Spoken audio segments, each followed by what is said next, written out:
आप जनता को फ्री देकर क्या साबित करना चाहते हो? क्या भारत के लोग आत्मनिर्भर नहीं बन सकते? आप आत्मनिर्भर क्यों नहीं बनाना चाहते भारत के लोगों को? इसमें मैं आपसे एक क्वेश्चन, मेरा भी एक क्वेश्चन है कि भारत के नेता आत्मनिर्भर क्यों नहीं बनते हैं? आत्मनिर्भर बनाने की बात नहीं करते, आप स्वरोजगार विकसित करने की बात नहीं करते, आप सारी चीज मुफ्त की बात करते हैं। नहीं, हम लोग रोजगार की बात करते हैं। हमारा शिक्षा एजुकेशन मॉडल अरविंद केजरीवाल ने जयपुर में रैली में ऐसा तो कुछ नहीं कहा कि हम इतने स्वरोजगार के अवसर विकसित करेंगे। बिल्कुल कहा है। आप हमारी गारंटी में देखिए, हमारी गारंटी में कहा गया है कि हम ठेका प्रथा को बंद करेंगे, हम संविदा कर्मचारियों को पक्का करेंगे और रोजगार की व्यवस्था बेरोजगारों के लिए करके देंगे।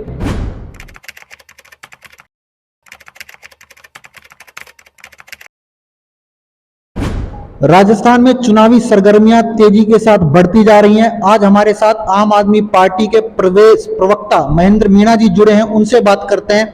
महेंद्र मीणा जी, पहला सवाल आपसे सीधा सा ये है कि अरविंद केजरीवाल 7 गारंटियां देकर गए हैं जयपुर में, इनकी क्या गारंटी है कि ये लागू होंगी?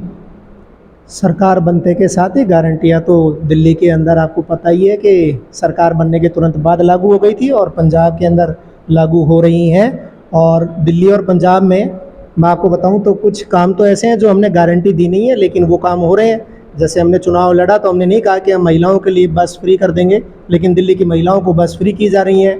जब हम पंजाब चुनाव लड़ रहे थे तो हमने किसी को गारंटी नहीं दी कि हम पंजाब को टोल मुक्त करेंगे, लेकिन पिछले 1.5 साल के अंदर आज तकरीबन 12 टोल हम लोग बंद कर चुके हैं। तो मुझे लग रहा है कि जनता पूरा यकीन है उनको। आप जनता को फ्री देकर क्या साबित करना चाहते हो? क्या भारत के लोग आत्मनिर्भर नहीं बन सकते? आप आत्मनिर्भर क्यों नहीं बनाना चाहते भारत के लोगों को? नहीं, इसमें मैं आपसे एक क्वेश्चन, मेरा भी एक क्वेश्चन है कि भारत के नेता आत्मनिर्भर क्यों नहीं बनते हैं? क्या हम उनको मुफ्त का कह जरूर रहे हैं, लेकिन मुफ्त हम कौन सा अपनी जेब से दे रहे हैं? कोई नेता अपनी जेब से नहीं देता है।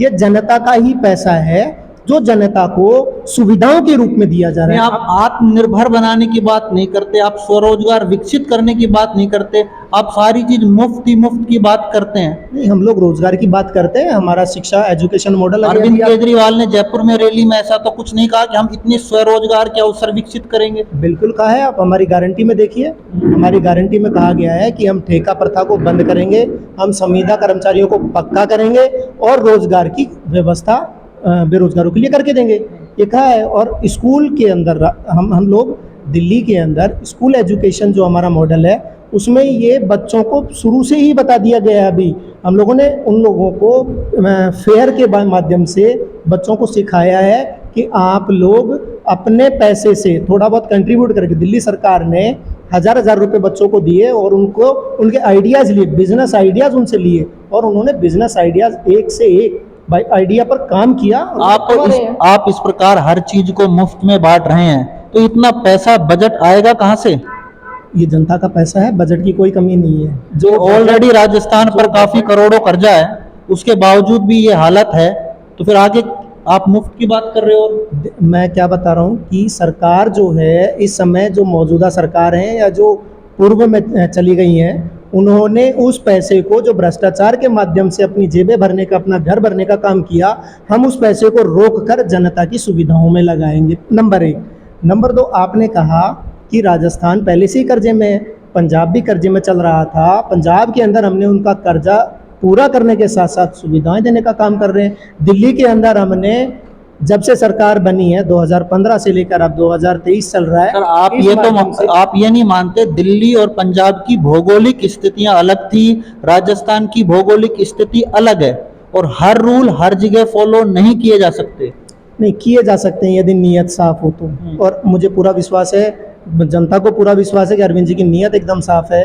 अरविंद जी के पास एक से एक ईमानदार नेता है। अरविंद जी के 2 नेता जेल भी जा चुके हैं। जेल में है तो साबित कहाँ हुआ है? उनके ऊपर ट्रायल तो चल ही नहीं रहा है। तो इसको जेल जाना नहीं कहते हैं, इसको जेल में जबरदस्ती डालना कहते हैं। आपकी जो सत्ता की ताकत है उसका दुरुपयोग कहते हैं। नहीं, आपकी इन योजनाओं के चक्कर में राजस्थान की जनता आएगी, क्योंकि अशोक गहलोत ने भी बहुत योजनाएं चला रखी है मुफ्त की। नहीं, अशोक गहलोत साहब ने योजनाएं चलाई हैं, लेकिन उसको लागू करने की उनकी मंशा नहीं है। वो एक पूरे प्रशासन को साथ लेकर उसके बावजूद गांव के अंदर वो सुविधाएं देने में असमर्थ है। मतलब लाइन में लगा रखा है, लोगों को परेशान कर रहे हैं योजनाओं के नाम पर। एक योजना का पैसा रोक कर दूसरी योजना में इस्तेमाल कर रहे हैं। दिल्ली में ऐसा कभी नहीं हुआ। दिल्ली के अंदर हमने यदि कहा कि 200 यूनिट सबको मुफ्त है तो वो सबको है, कोई लाइन में नहीं लगा। दिल्ली के अंदर यदि हमने कहा कि महिलाओं को फ्री है बस सेवा तो वो फ्री है, चाहे वो एसी में बैठे या नॉन एसी में बैठे। अभी आप कांग्रेस की बुराई कर रहे हैं बिल्कुल, और लोकसभा चुनाव में आप कांग्रेस के साथ गठबंधन कर रहे हैं। वो शीर्ष नेतृत्व का फैसला है। ये तो शीर्ष नेतृत्व ये तो कैसे लोकसभा और विधानसभा चुनाव दोनों अलग अलग मुद्दों पर लड़े जाते नहीं, हैं। आप पार्टी की नीतियों को तो अभी आप विरोध कर रहे हैं कांग्रेस का, फिर आप उसी के साथ हो जाएंगे लोकसभा में। लोकसभा के मुद्दे अलग होते हैं, विधानसभा के मुद्दे अलग होते हैं, और दोनों जब मुद्दे अलग अलग हो जाते हैं तो वैचारिक मतभेद होता है। तो अभी आम आदमी पार्टी की क्या स्थिति रहने वाली है इन चुनावों में? बहुत मजबूत है। ये थे हमारे साथ आम आदमी पार्टी के प्रदेश प्रवक्ता महेंद्र मीणा जी। संदीप यादव, वॉइस ऑफ प्रतिज्ञा, अलवर।